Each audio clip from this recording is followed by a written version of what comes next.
Bismillah, kami dari kelompok 24, kami akan menjelaskan mengenai budidaya dan analisis usaha dari semut Jepang atau yang biasa disebut Tenebrio sp. Perkenalkan, kelompok kami yaitu Ahmad Zaki dengan NPM 195, Ariel Turman Pakpahan dengan NPM terakhir 164, dan saya sendiri Muhammad Rizal dengan NPM terakhir 255. Selanjutnya saya di sini akan melanjutkan slide berikutnya, yaitu semut Jepang. Semut Jepang itu sebenarnya terdiri dari lebih dari 150 macam spesies. Di antaranya ada Pachyonodlia, Losius talpa, Stenama owatoni, Polyergus samurai, dan lain-lain. Kalau semut Jepang ini adalah salah satu jenis serangga yang masuk dalam keluarga spesies serangga kecil dari anggota marga Tenebrio dan Tribolium atau biasa dikenal dengan Ordo Cleoptera.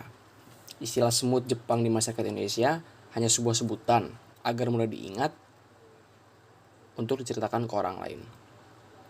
Umumnya semut Jepang ini punya manfaat untuk kesehatan manusia. Semut Jepang memang bisa disebut serangga yang berfungsi sebagai obat herbal karena manfaat sangat banyak dan khasiat juga banyak dalam menyembuhkan penyakit yang diderita oleh manusia. Oke, selanjutnya di sini ada manfaat semut Jepang. Kami sajikan di sini produksi dari semut Jepang dan tabel untuk takaran konsumsi penyakit. Bisa dilihat di sini ada penyakit stroke, diabetes, hipertensi, dan selanjutnya, dan jumlah yang dikonsumsi per hari agar sembuh selama di kolom berikutnya. Jika stroke itu mengkonsumsi semut sebanyak 7-10 selama 2 bulan. Lalu manfaat semut Jepang sendiri ini ada beberapa, diantaranya mengurangi kadar kolesterol dalam darah, menstabilkan tekanan darah, mengurangi risiko terkena penyakit jantung, dapat digunakan untuk mengobati penyakit stroke dan asam urat, mengatasi masalah diabetes, membantu mengurangi penyakit liver, meningkatkan daya tahan tubuh atau antibodi, memberi tambahan vitalitas, dan membantu meringankan wasir.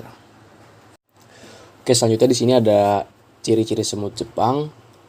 Morfologi dari semut Jepang sendiri ini cukup jelas dibanding dengan serangga lain.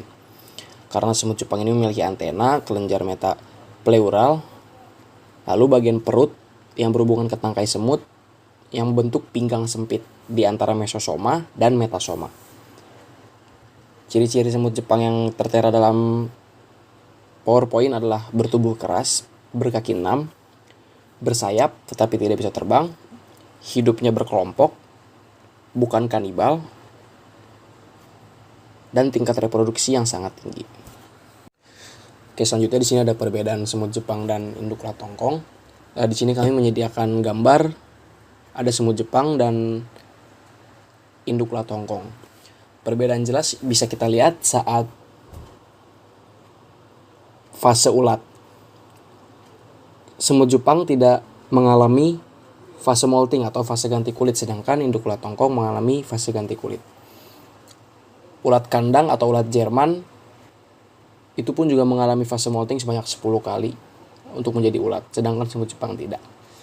Dan dari makanan pun beda, perawatan pun berbeda, dan ukuran yang berbeda bisa dilihat pada gambar yang telah disajikan. Nah, yang selanjutnya itu ada siklus hidup semut Jepang. Nah, untuk siklus hidup dari semut Jepang ini sendiri terbagi ke 4 fase. Yang pertama itu fase telur, yang dimana setelah setelah menetas akan memasuki ke fase kedua, yaitu fase ulat atau larvae. Nah, fase ulat ini membutuhkan waktu setidaknya selama 20 hari. Nah, ketika berada dalam fase ini, ulat sudah memakan ragi tape, sehingga pastikan ragi di dalam toples atau wadah semut ini tersedia untuk makanan ulat ini. Nah, selama 20 hari selanjutnya akan memasuki ke dalam fase ketiga, yaitu fase kepompong. Di mana ulat akan berubah bentuk menjadi seperti kepompong yang setelah itu akan berubah dalam fase semut. pada saat berumur 1 bulan, maka terbentuklah anakan semut Jepang yang sudah berada dalam bentuk yang sempurna dan siap untuk dipasarkan. Berikutnya, hal yang harus dipersiapkan sebelum melakukan perkembangbiakan. Yang pertama itu ada bibit indukan semut Jepangnya itu sendiri tentunya.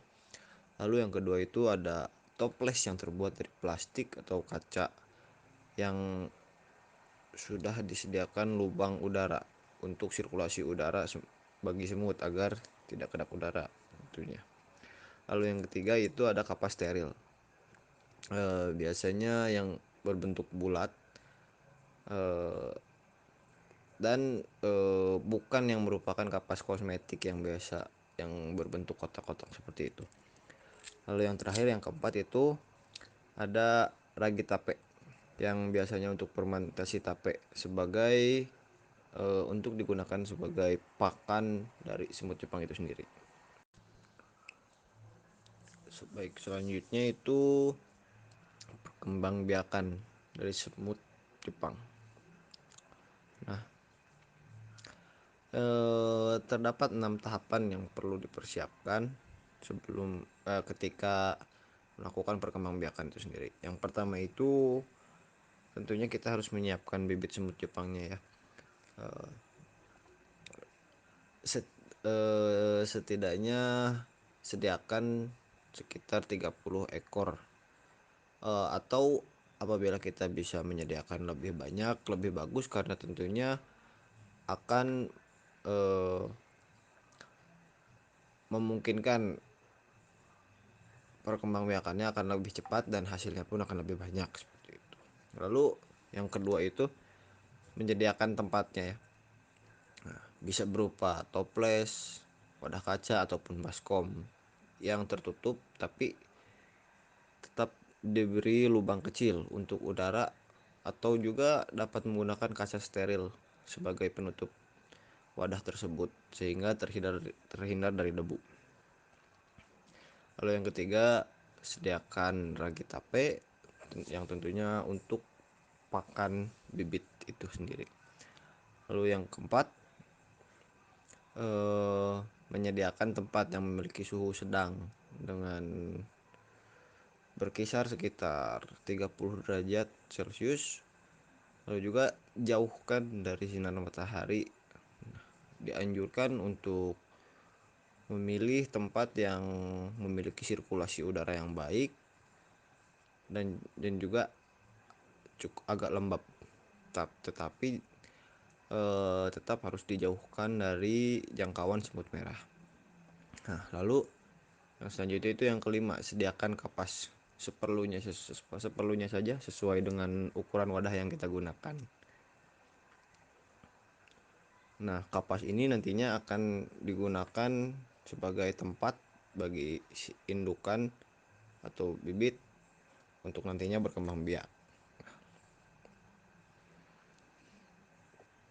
Lalu yang terakhir itu tahap ke-1, 3, dan 5, masukkan semua ke dalam toples atau baskom yang disediakan. Lalu selanjutnya ada beberapa hal yang harus diperhatikan, seperti yang pertama itu tempat untuk menampung semut tidak boleh basah atau terkena air dan tidak dapat dijangkau oleh gerombolan semut merah. Bisa dengan sekelilingnya diberi kapur pengusir semut, ataupun disimpan air di sekelilingnya. Lalu yang kedua itu ada kapas yang digunakan merupakan kapas steril.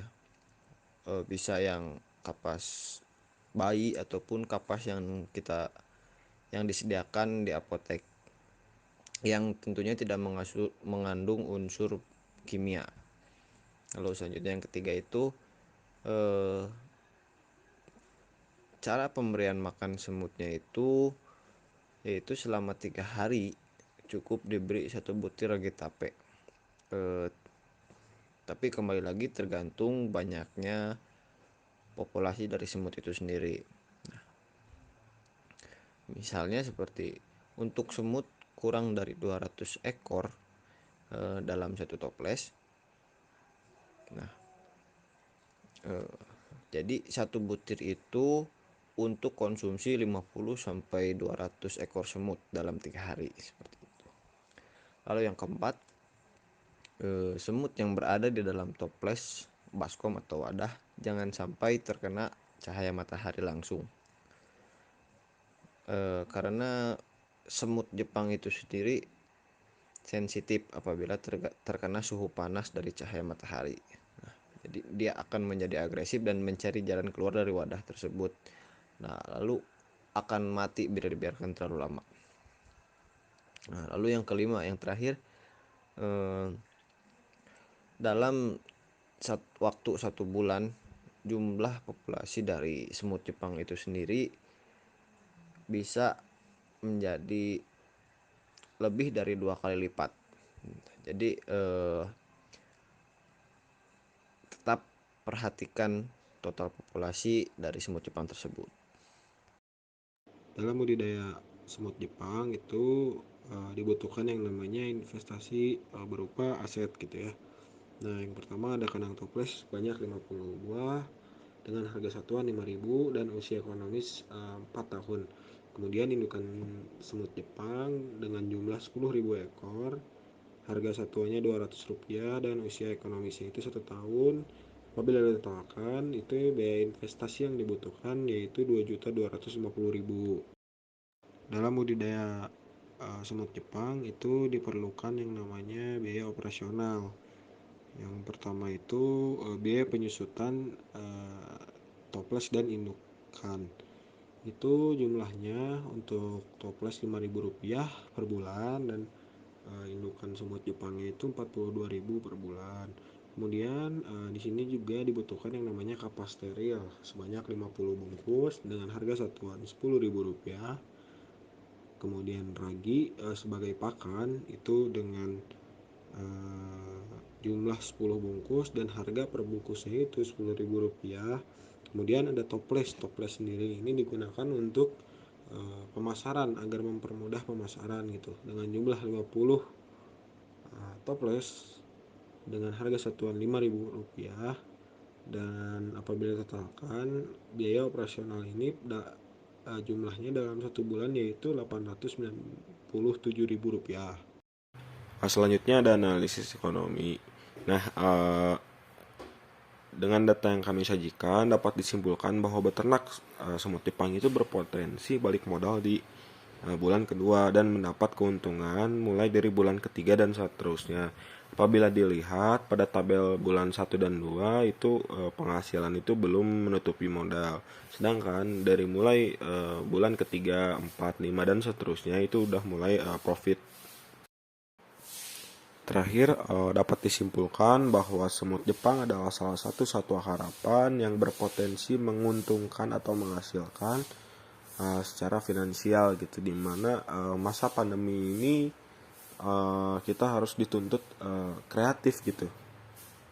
Mungkin cukup sekian dari kelompok kami, kurang lebihnya mohon maaf. Wassalamualaikum warahmatullahi wabarakatuh.